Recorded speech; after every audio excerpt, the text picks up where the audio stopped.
So think about how and what people want and how they want to interact, and give them the information that they need in the moment. Now, if you talk to people, so change management is about getting people to adopt and use and embrace. So if you talk to people about what they need, that's the kind of thing they're going to tell you. I just need to get the answer when I'm there, when I'm ready. You might not be there in that moment. There might not be an instructor there in that moment, but I still need that answer in the moment. And it's so easy to give up, because if I go in and I get frustrated and I can't find the answer, then I might not come back again. We've got to win them over by thinking through, and that's where your persona work can really benefit you.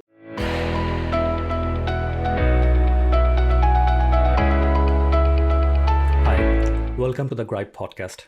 In this podcast, you learn how to grow member-based organizations. I'm your host Farhad Khan. I am the CEO of Gripe Digital. We're a digital agency, and we help professional associations grow their membership by building membership websites.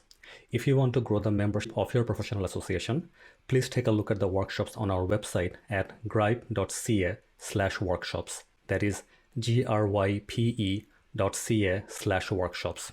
This is a live recording of our podcast episode, and if you're joining us live today, welcome. We will get a chance to take some questions from the audience. So if you're joining us live and if you have any question, please submit your question on the chat sidebar on the right, and we will get to them as soon as we can. This is a very exciting episode for me because the topic is change management, and we go through it all the time with our clients. We are excited to have Betsy Bond on our episode today. Betsy is the president of Bonding Change. By the way, what an amazing name of our company, Bonding Change. So Betsy, thank you so much for joining us today. Can you start by telling us a bit about yourself and what you do? Absolutely. So yes, I've been running my own consulting firm for about 18 years, I think it is now. And it's really about change management. And to define how I view change management, it's about getting people ready for whatever an organization might be changing. And in your case, it's about building and using technology for member-based organizations and building portals and getting engagement for your members, and getting the staff that work with the associations to be engaged with it as well. So for me, it's not about the technology so much, it's about all the other people that are using it, and how do we get them to want to use it, to be involved, and have the leaders of the businesses involved as well. So that's a quick summary of what change management is focused on. I spend time in the classroom as well.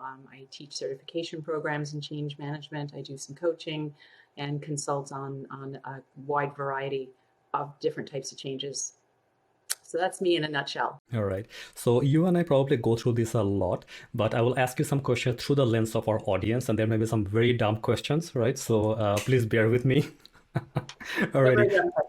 Okay, Betsy, so I guess we all know about project management, and whenever there's a technology change or there's a massive project or anything we are working on, we have to do project management. So why is change management important?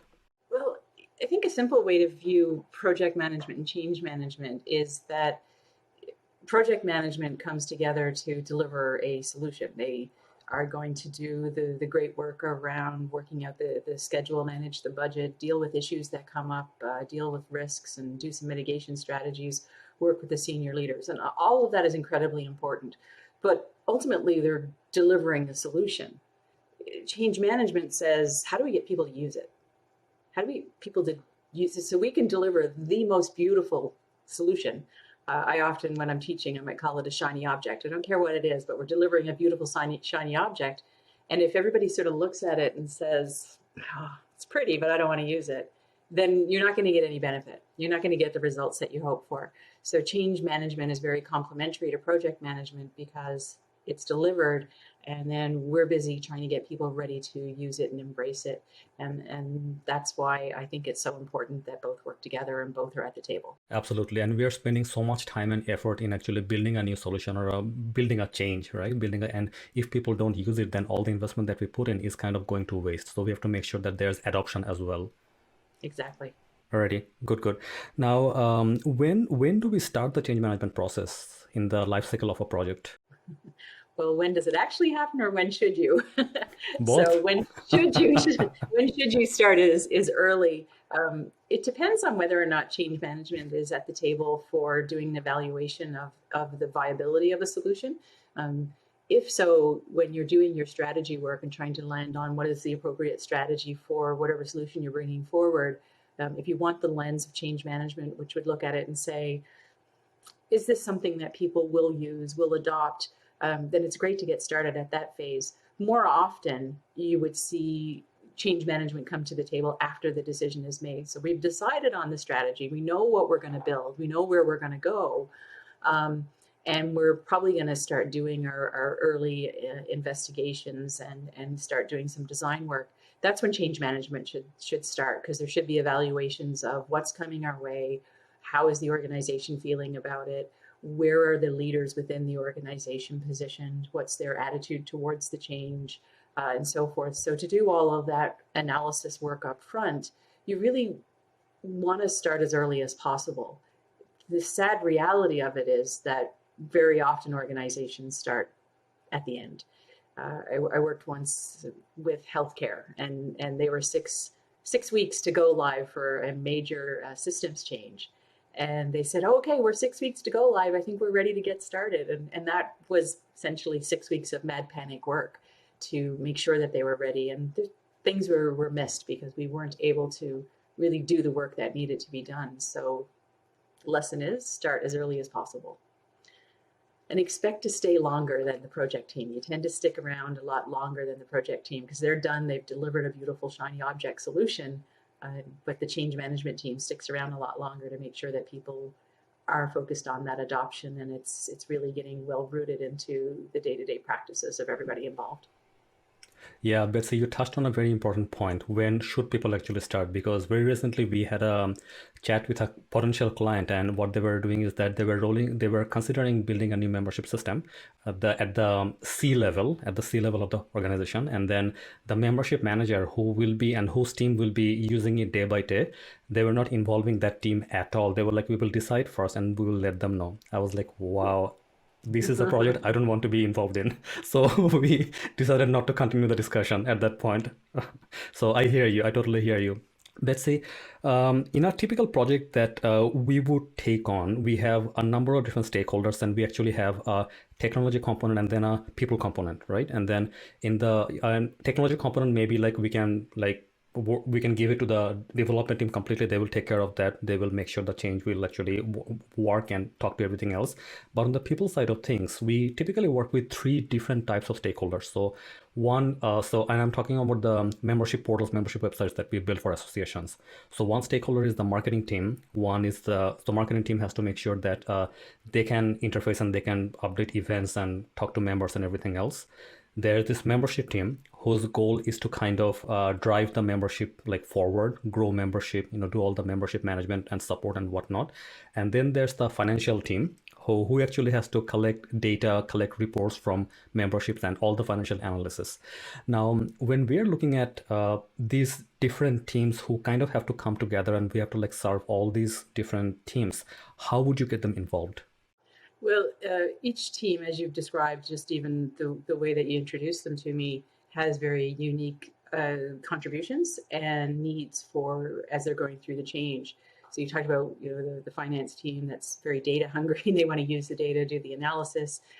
The marketing team that is trying to get it out there. So what you start doing is what traditionally I think people would call a stakeholder analysis. Is you look at all the various groups that are impacted. You just summarize the three, and then you start doing an analysis to understand how it's going to impact them. But you have to go beyond the technology, because it's not just about the technology. So think about, are there any unique behaviors? I once worked on a solution that was in merchandising, and everyone thought, oh, it's easy. The system is easy. Don't worry about it. The project team sat in a meeting and said, we've got the training covered, not to worry. And of course, my answer was, that is fabulous, but I'm still worried. So the reason I was still worried is because it wasn't just about clicking and pointing through the system. So the stakeholder analysis, when done well, is going to take into account the people aspects. Is there a new attitude that I need to have? Is there a new skill set I need to build, a new type of behavior? Is this somehow going to change how I work with other people? My team interactions, who I report to, how I report up. Yes, there's going to be processes and there's going to be the system part, but I usually find that's the easier part for people to understand. It's the other side that we need to look at, and we skip over that. So when you're looking at all of your different stakeholders, think about the obvious part, about what's changing for them with the procedures, with the processes, with the technology, but then think, is there something deeper? And that's often where you need to spend more time. So does that help? Absolutely, absolutely. So Betsy, how would you go deeper? Well, there's lots of great methodologies out there. The one that I teach is from Prosci, and I am one of their instructors, in addition to all the other work that I do. So Prosci has a fabulous methodology, and they have a solution within their methodology on how to go about this, and it's all laid out. And certainly I've seen others, but what you, if you're following the Prosci practitioner certification approach, you're going to see a very detailed way that you'll look at each unique group. You're going to assess how big of an impact it is or the degree of impact on them by looking at a variety of different aspects. And again, they'll cover a little bit of the technology, a little bit on the process, but most of it and most of the other elements are covering those people aspects. And once you do that assessment, you start getting some incredibly good and deep insights as to what this really means. And my best trick, quite honestly, is just to talk to people. So it's all fine and well that I can sit down and go through an analysis and follow a methodology, but the way that you really get the answers is just sitting down and talking to the finance team and saying, okay, let's talk it through. What do you think it's going to mean? Here's what the solution we think is going to look like. And you have a conversation. It's usually designed as a workshop. You don't have to bring in everybody from the group, but you would bring in representatives from different levels, and you would talk it through and understand from their point of view what's changing. And then once we understand what the changes are going to be, we can even start exploring questions like, how do you want to be supported? How do you want to receive information? How do you want to be trained? How do you want to have access to information after we go through the big busy period of a launch of a new program? How do you want to be able to have those quick reference, those micro learnings, those quick ways to be able to get an answer, because we don't remember everything we learn in training. So how might you want to be supported for that? What do you need from your manager, from your leader? So it very quickly switches from doing analysis and gathering all the facts to, okay, now how will we support you through that? And the best way, not the only way, but the best way to get that information is to ask people, how do you want me to help you? How can I support you? And I found in my experience that when I ask people those questions, they give me the solutions, and I look pretty smart because we then present those, and that's what we end up doing because people know what they need. So we need to give them a voice. Right, right. So Betsy, I'll share what we typically do with our clients, and you let me know if there's anything that we can improve or anything that you would have done differently. Because I don't Okay. know, I don't really know the Prosci methodology, so I'll share our methodology. So Sounds so great. what we do is that we kind of like do the stakeholder analysis to identify who are the key stakeholders from each team. So maybe the person who's interfacing with our team day to day. We do that to begin with, so we know like who those people are, and then we meet with them like one on one. And something we call is the day in the life of. So we walk through their day Yes. in the life of their role. So day in the life of John, and then see what does John do from during the day to go through her role or his role, like with our system. And if we do a few day in the life of exercises with like all the stakeholders, I think we typically find a pretty comprehensive list of things that we kind of like have to cover. And then from there we identify like what are the different components that we actually have to be responsible for in their work. Is that a good approach, or anything you would add to it? Yeah, it is a good approach. And what people will often do when they're doing a day in the life approach is they'll define personas. Do you Yeah, use yeah. personas? Yeah.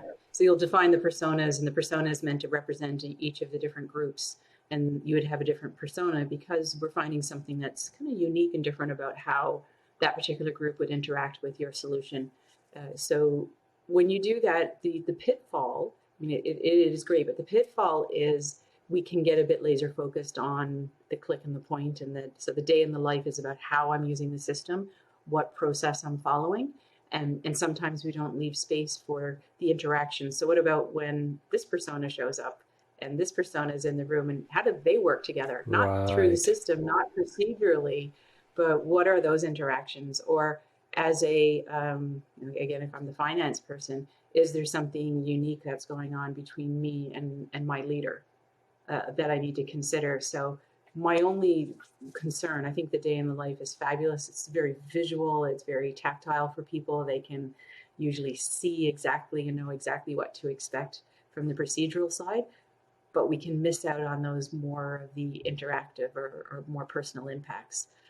Maybe there's an impact of compensation or something to somebody, and a day in the life probably wouldn't pick up on that, but it's really important to know. Right. Right. Or Right. if we're asking people to work in a new location, maybe it's no big deal for in our heads that they have to move to a building a few blocks away, but maybe for some reason that is a big deal for them.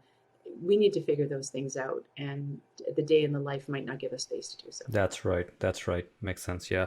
So yeah. So Betsy, at which point in the project would you actually bring the stakeholders in? Like in the meetings, in the discussions. You want to start early with the leaders within the business. The people that need to be on board first would be the senior leaders and some of the people leaders.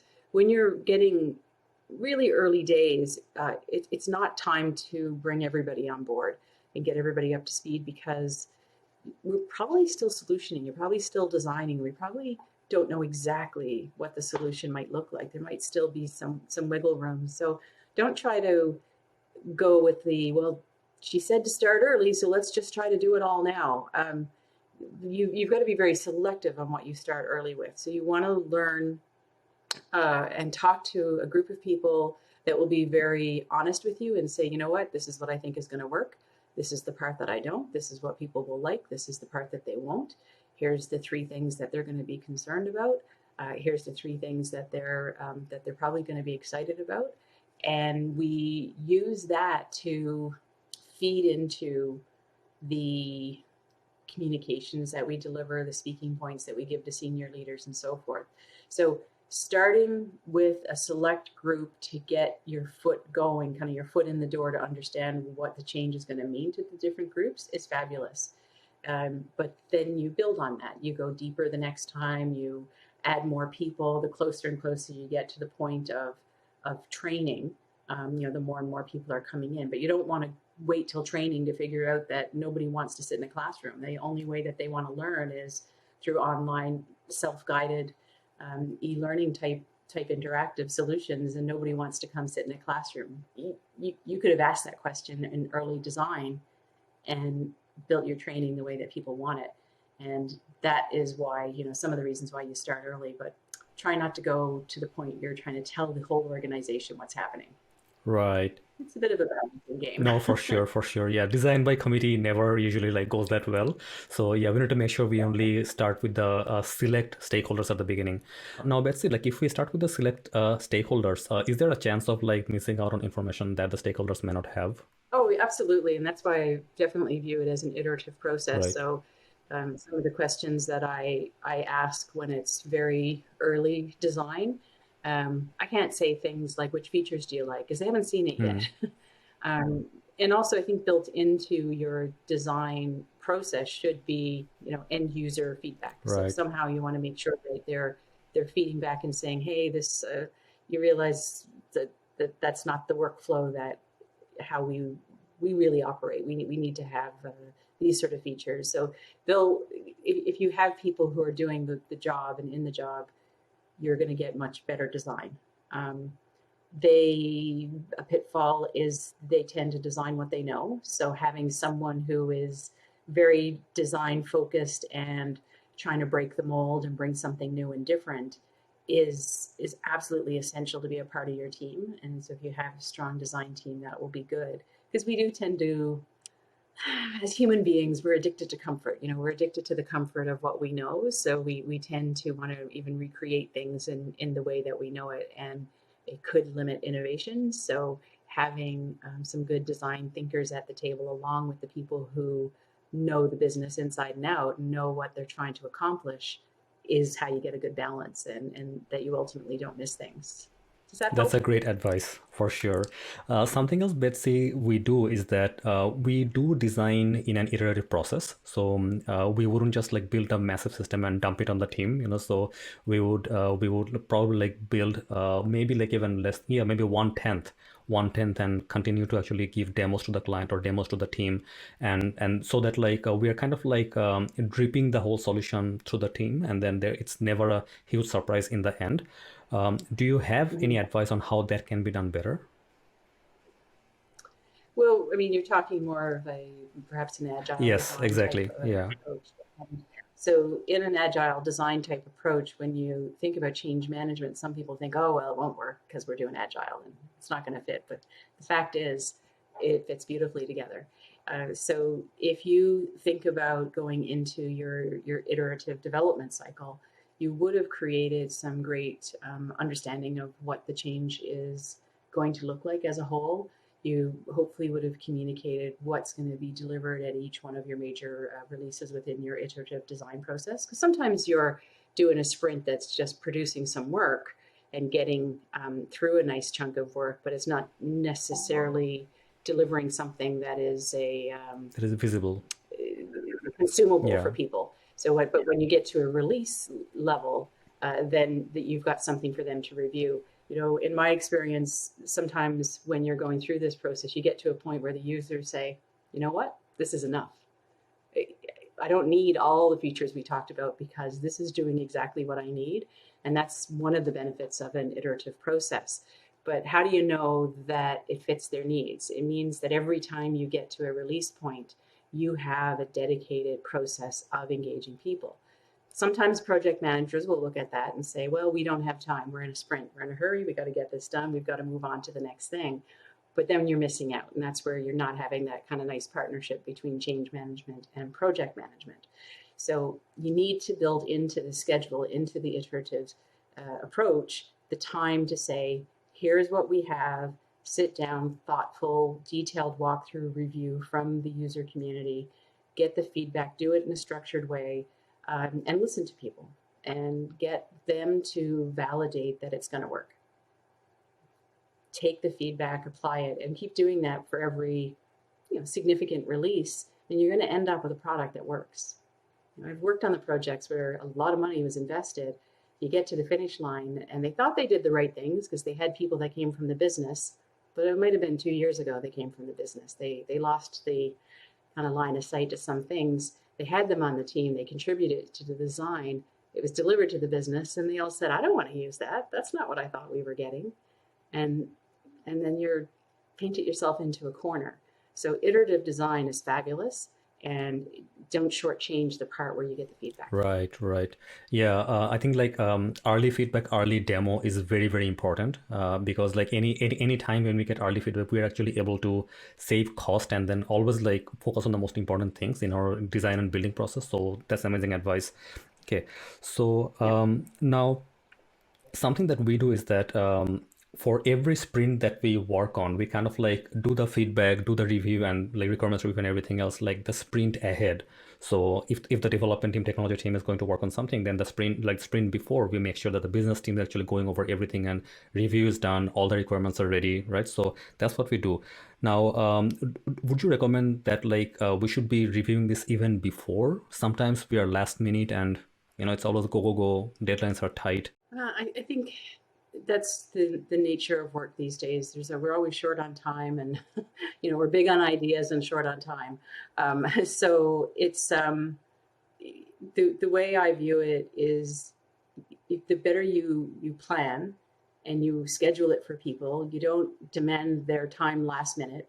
If you know you have a release coming up, even though you're going to be moving very quickly to the next release, that's fine, but schedule it. Do some good project management to schedule the times in the calendars for people to give that feedback.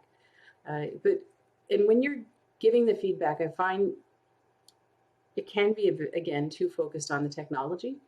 And what you want to do is make space in those conversations for people to say, and this is all the other aspects or impacts that I can see happening here. I can see that this is going to take more time.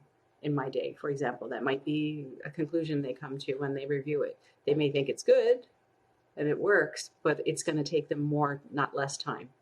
So what comes off their plate for that to take more time? You got to give space for those conversations, because ultimately you get to the finish line. They've given the feedback all the way, but if we haven't solved some of those fundamental problems, like, maybe half my user community is not tech savvy. Maybe they're not familiar with using the technology, and the people you had in the room, you brought everybody in who's all the techies because they know what you're talking about and they can give great feedback. But then we completely miss the point that the rest of our audience is not tech savvy. So their learning curve is going to be completely different, and their resistance is going to be a lot stronger, because we haven't attended to their unique needs. So you need to do it, plan it, have the right people at the table, even the ones that might slow you down a little bit, because you'll learn the most from them. Absolutely, yeah. So this is the philosophy that I have in general, is that like use the feedback of your worst critic, to better your work. So I think that's exactly what you're saying as well. Yeah. Yeah, it's your worst critic, or the way I would look at it would be the person, the individual, or the group that is going to find it the least comfortable. We talk about resistance a lot in change management. We one of the most common things I hear when I say what I do, people say, "Oh, nobody likes change." It's one of the most common responses. So, and I say, yeah, well, it's less that people are resistant to change. I think people are addicted to comfort. We're addicted to doing things the way that we know how to do them. And it's really hard for us to step out and try something new, maybe put ourselves a little bit at risk for looking a bit silly because we don't know how to do something that we feel like we should know. So that's the hurdle you're trying to get people through. You want them to just give it a try and just get to the point where it's not foreign, it's not unknown. It's something that they can kind of go, oh, I've seen this. I know how that works. I saw that. I'm willing to look at it because it's not that different. I have some exposure to it. And when I have that, I'm more willing to lean in. But when it's completely foreign to me, all I want to do is lean back and say, no, I don't want to do it. Right. So I guess like different people will actually have like different level of resistance to the change. So the group that is the most resistant, what do you do with them? Is there a way to sell the solution to them in a better way? Yeah, absolutely. Well, I think I've already given you a big hint. One of the best ways to find out what is driving that resistance is to have a conversation. So Yeah. ask someone, say, tell me what part of this don't you like? What part of it do you like? What excites you? What worries you? What would you change? How would you want to be supported?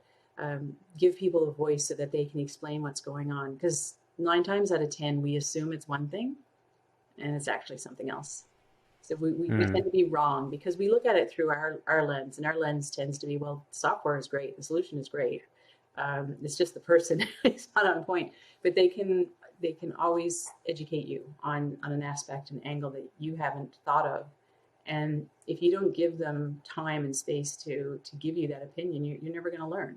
So that's probably the best way. And then the second one is the other part I said about making it familiar. So the more people have exposure to something, let them play around with it in a safe environment, give them a task to do so that they understand how to do it, get them involved in the testing, give them a simple task and build it up so that what they're really doing is they're building familiarity. So when it comes time for go live, for launch, for being in the system, working with real data, real members, now everything doesn't feel so unfamiliar. I'm not seeing it for the first time. So those are 2 things. There's lots of things that you can do, but those are the 2 top kind of go-to ones in my books.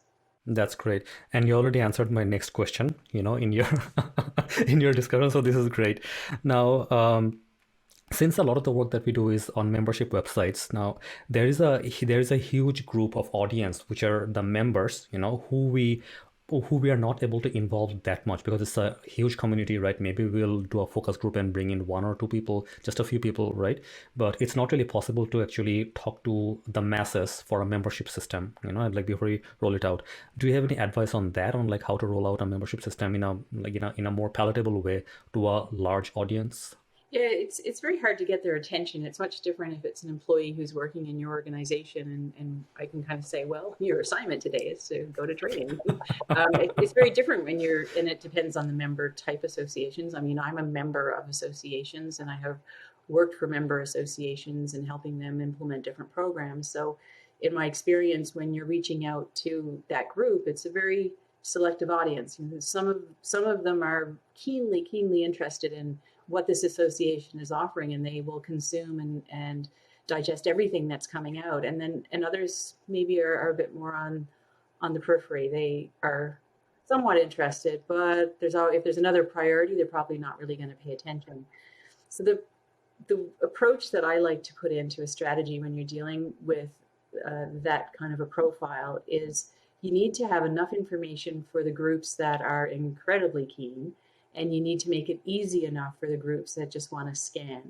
So I would involve expert communicators who know how to take information, make it very digestible, very consumable. And that's simple things like putting headings, putting the call to action at the top, bullet points, short language, uh, making all of the communications be far more focused on the member than the solution. So what benefit does the member get from this? What do I need you to do? I mean, I let's say a bank. I've received communications from my bank, and it's like paragraph after paragraph after paragraph, and then I keep looking at it, going, "It's my bank. Should I pay attention? Do I have to? Is there anything I need to do?" Because sometimes they're just telling me stuff, and I want to know up front. Are you just giving me a bunch of information that if I'm super keen, I'm going to read it?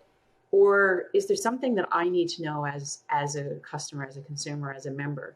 If there's something that's really clear, your communication experts are really good at designing communications that get to the heart of that matter, so that I can open up that email. It's likely going to come in an email, and I will immediately know what is it you're asking me to do in this moment. And for those that are really interested, they will read on, and it's got to be very well organized for them. But for those that kind of just want to scan, they need to be able to scan through that, read the titles, and get enough information, because I can do that. I'll scan and read through. So when I think about this type of audience where we have very little influence, I think we have to wow them by doing an absolute brilliant job in how we communicate and how we present information to them. And when we need them to do something, that it's crystal clear what it is we're asking you to do. Like, I need you to log in once.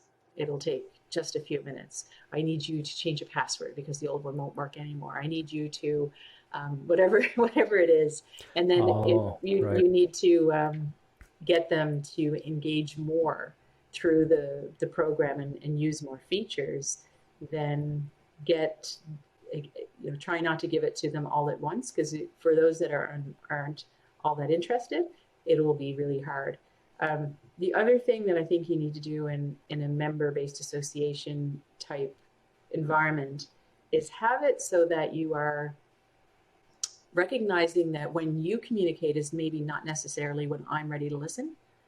So I need to have all of that stuff that you've been telling me available when I go look, because I'm not ready Right. right now. That is so powerful, Betsy. You know what? Can you say that one more time, please? What you just said?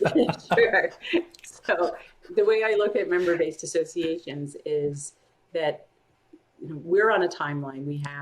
We're launching a new portal. We want to get it out there. We want everybody to log in, and that's great. But most of my members are probably not on my timeline.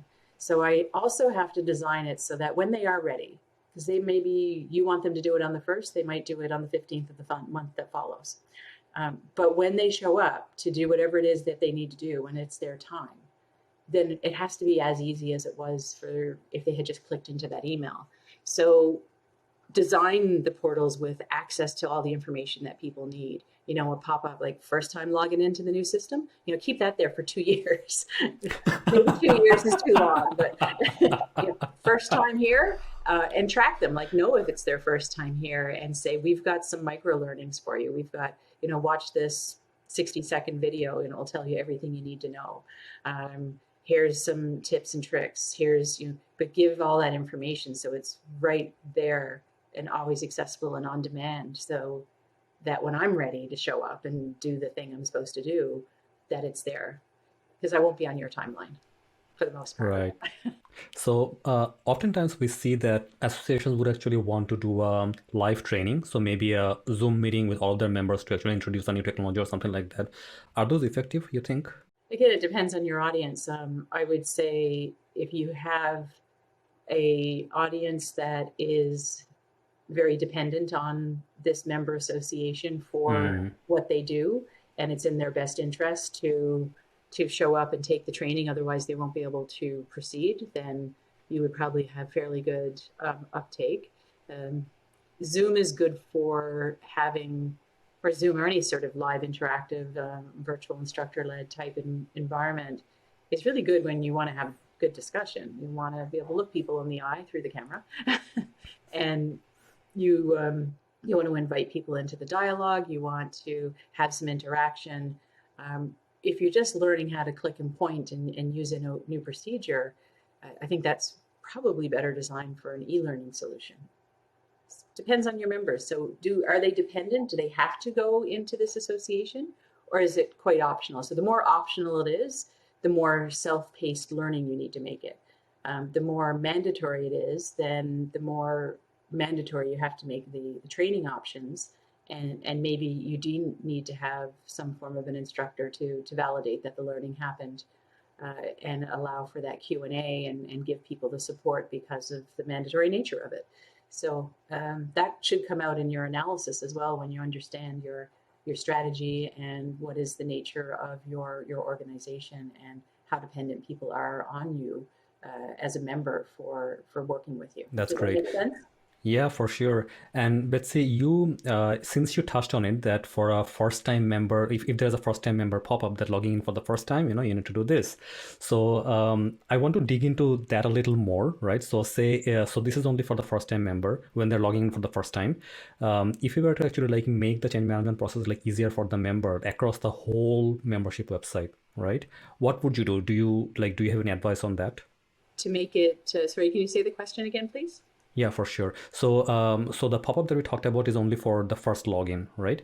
But if you are to make every new feature, everything more accessible to the member when they're logging in for the first time, do you have any advice for that? How to kind of do it for almost every page? Well, it's about having what I call on demand information. So think about any sort of software. Somewhere we're going to find a help button, and so hopefully if I click on the help button, it's going to open up somewhere where I can search. And if I'm here and I want to log in, or I want to change my password, I want to have it immediately available in front of me where I can click help, if we want to call it help, support, whatever you want to call it, and that I can type in change password. And then it's going to pop up and it's going to give me that information, and just that information. So the on-demand nature of it, I was learning something new earlier today, and I wanted to learn a particular feature, but it was a 17-minute video that covered this feature and this feature and this feature and this feature. And it wasn't spotted out to say, the topic that you want is right here. We're going to talk about it for these 3 minutes of the 17 minutes. And so I realized they're not designing it for me, because I just want to learn about this feature right now. But they designed it for, I just want to do one video and I'm going to put 17 minutes of content here. So think about how and what people want and how they want to interact, and give them the information that they need in the moment. Now, if you talk to people, so change management is about getting people to adopt and use and embrace. So if you talk to people about what they need, that's the kind of thing they're going to tell you. I just need to get the answer when I'm there, when I'm ready. You might not be there in that moment. There might not be an instructor there in that moment, but I still need that answer in the moment. And it's so easy to give up, because if I go in and I get frustrated and I can't find the answer, then I might not come back again. So we've got to win them over by thinking through, and that's where your persona work can really benefit you. Not so much in the how to use the system, but maybe just in the I'm brand new, I've never seen this before. um, you know, give me the answers that I need. Think about it from that way if you're doing some design thinking. Right, right, absolutely. Yeah, so this reminds me of something that I tell my team and then like our clients all the time is that don't create a one-pager guide or a like 10-pager guide somewhere else when your software, your tool is here in front of you, in front of the audience. Because if the tool is here and the guide is somewhere else, people are not going to go look in the guide. They're here in the software. Build the help in the software, build the help in the tool so that when they're doing it, the help is right there available to them. And yes, I'm so glad that you're saying the same. Yeah. All I, right. I, I just call it on demand. On If demand, yeah. I have a question and I want an answer, it should be on demand, on my demand, Yeah. that I demand an answer, that it's right there. And that's what users will tell us, and it drives adoption up. Okay, fantastic. I have one question for you, and then I'll flip it over to the audience questions. So, can you tell me about some common challenges that you see when deploying technologies like this, like membership websites? I think there's a few different things that I've experienced. One is that we haven't designed it with the end user in mind. We designed it with some really smart people, and they haven't appreciated how the intended audience likes to work. And so we go forward with a solution that doesn't match. That's one of the big pitfalls. So the more, as we've talked about today, the more you involve people in reviews, demos, getting their feedback, the better. It's the other part that we talked about, which is making it easy for me. So that's with very rich, well formatted, well organized, very well designed communications, on demand learning opportunities, and giving people both of those in the way that they want to receive it. Um, some people love email, some people don't. So if somebody loves finding everything on Teams because they can search it and doesn't want to use email anymore, then let them do it that way. If it's somebody who's not within your organization, just talk with them, ask them how they want to receive information, what's going to work best for them. They'll give you some great ideas. So the other area that I think becomes a big pitfall is that people show up and it doesn't work. They can't get an answer. They can't get the help that they need. And we burn a lot of our goodwill with them. They don't want to come Yeah. back again unless it's mandatory.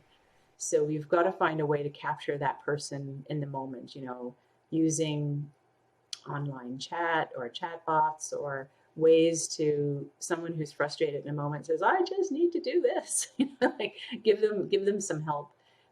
Member-based associations, it really depends on the nature of it. And as I was saying earlier, is it a mandatory thing where I'm going to get tremendous benefit by being a member, or is it a side thing, which is not really one of my top priorities? And if I understand the more that I understand the relationship I have with my member base, the better able I'm going to be able to support them. Right, right. And at the same time, I guess I also appreciate that not all organizations will kind of like have the time and budget and resources to build a portal, build a system with like all the documentation and help like built into the system, right? So I know that is ideal, but we can't always get there, like given like the constraints that we have to live with. What I find, Betsy, is that even if that happens, if there is like a help button or a way to contact your team relatively easily. So if you're stuck, there's a pop-up, like send us a quick message so we can help you. As long as people can actually reach out to you and then like they can get the help, maybe not from the software, but reach out to your team members in a relatively easy way and get the response relatively quickly, then that's still like a good like middle ground, I find. Yeah. And I guess it depends on where you want to invest your time. There's usually some sort of investment for training that is part of the budget.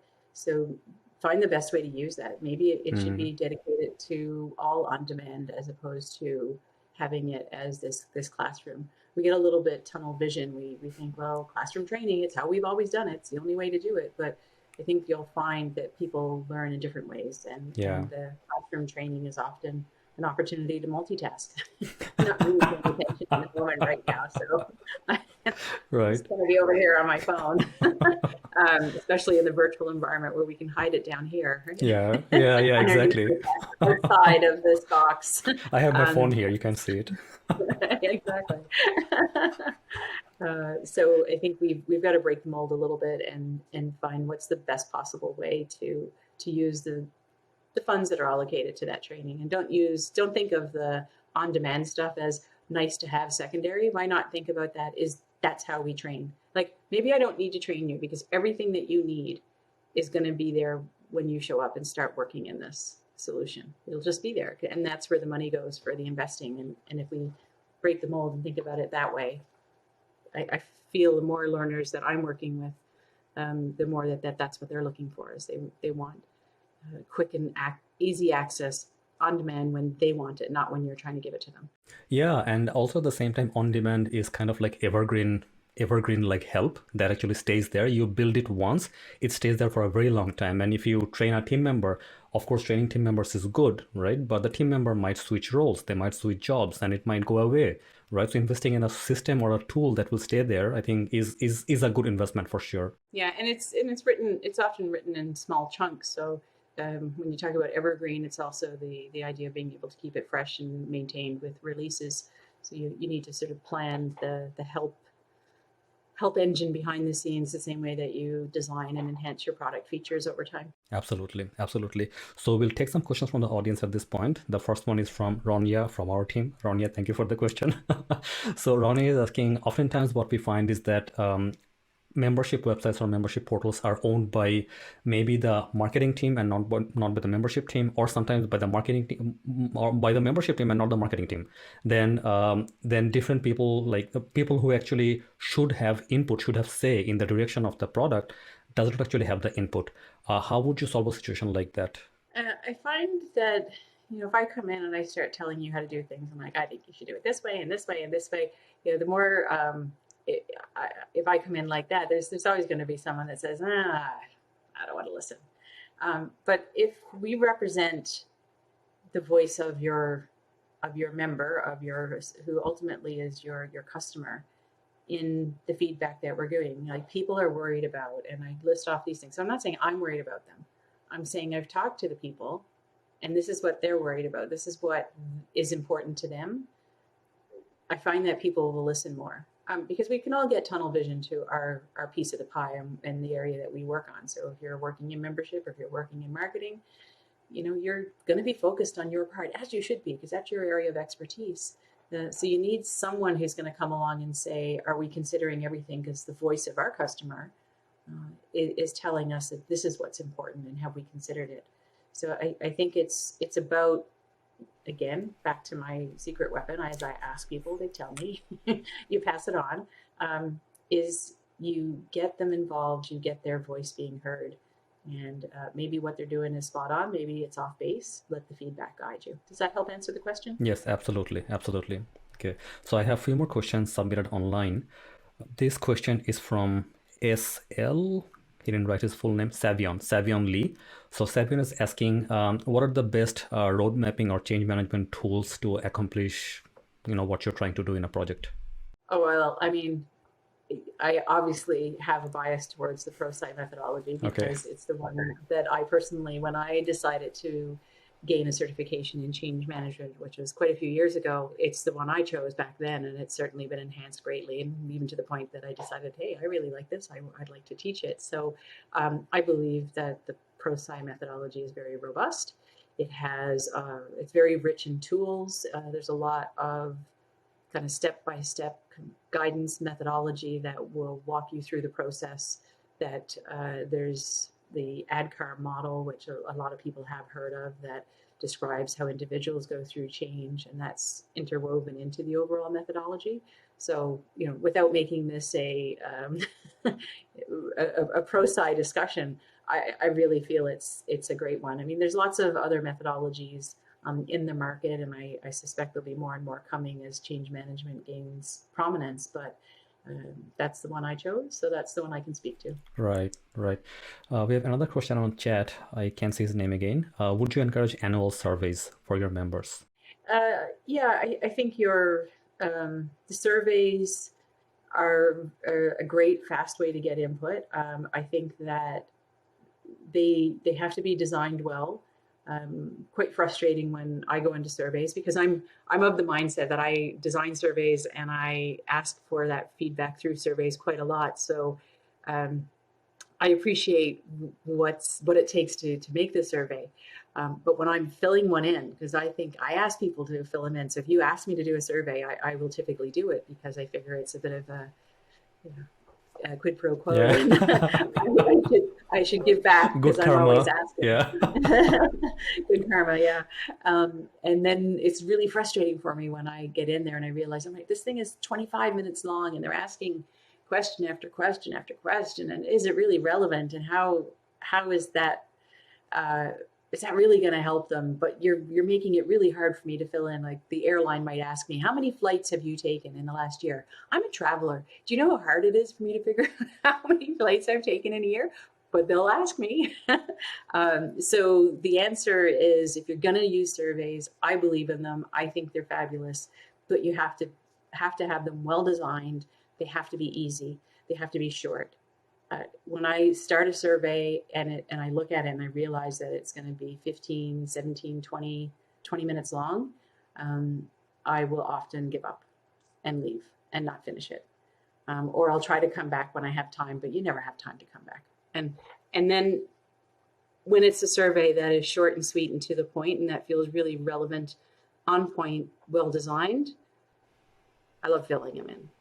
Yeah. So always give a path through that people can just answer the questions through multiple choice, quick, and go through. And always give that space to say anything else to add so that you can get some commentary as well, but make most of the commentary optional for people. So, we'll get into a whole different topic, which is survey design in a moment, but I believe in them. I think that it gives a strong voice to your member base, and you just need to do them right. Yeah, absolutely. I just want to add something to that. So we also have limited time, budget, and staff resources in the team to implement change. So we need to make sure that we are only getting the most important things from your members. So if you're designing a survey, like with a three simple open-ended question, is probably much more powerful to get the most important things from your members as opposed to a 10-point question. So if it's just a very short survey, then your members will probably tell you the most important things that you need to hear, and they will not go into the weeds, right? And maybe it's that one thing that you need to implement. You don't need like the 10th question, and you don't even need to know about the 10th question at this point in time, because even if you knew, you couldn't do anything with it, right? So yeah, that's what I mean. Make it short, make it yeah. easy. So I think that I always equate it to, I remember one of the first places I saw it, I came through the customs immigration part of Heathrow Airport in London, and as I exited, there was a buttons in front of me, and I looked around and they were all over the place, and it had just happy faces, from really sad to a happy face, and you just had to press the button to say, how was your experience? And it was that simple.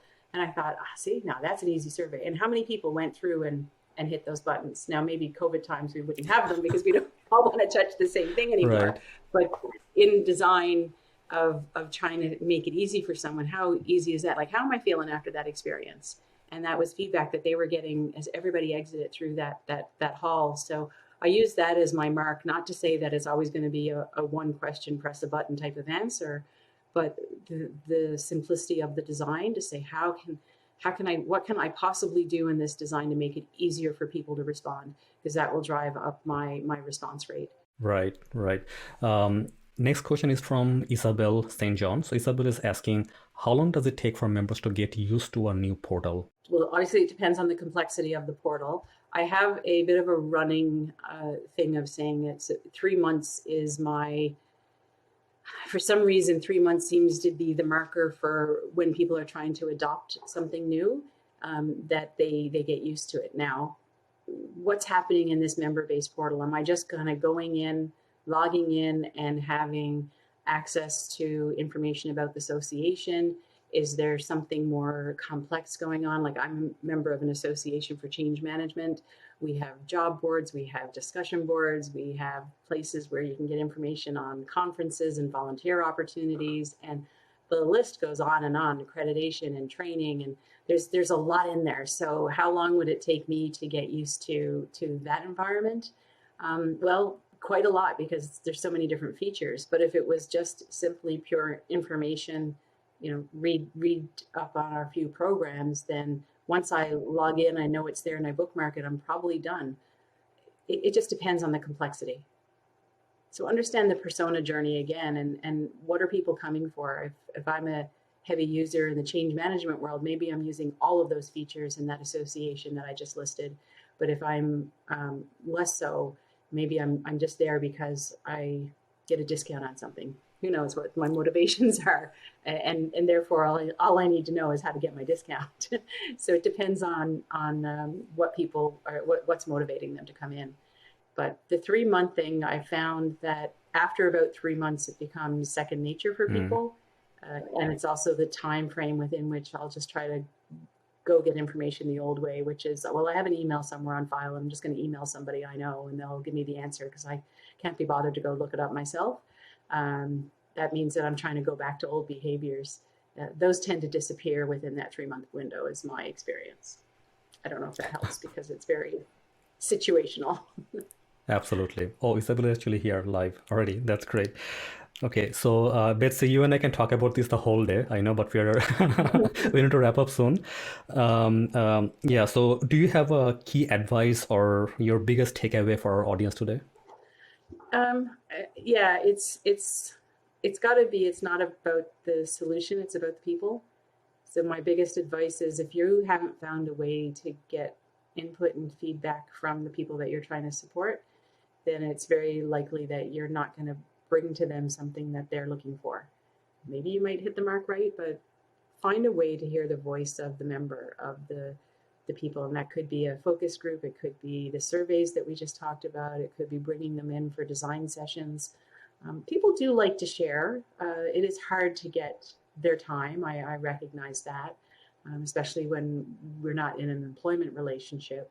But I think you can get creative and find ways to motivate them to come in and to share their opinion and make it easy for them. Make it so that their opinion is valued and that it's easy for them to give. Be very organized. So the time that you do have with them, then none of it is wasted. It's all very focused on trying to draw as much information from them to better set up the system. And again, don't make it just about the system. It has to be about the other things. Like maybe as a member, I don't care so much about the portal. I just want to find all the other members. I want to go talk to my peers. I want to go find all the other people that are a part of this association. And that to me is the most important thing. And you didn't design anything in here to allow me to find anybody else. And you've learned that I don't care about the association. I care about the members. And if you talk to me, maybe that's what you'll learn from me.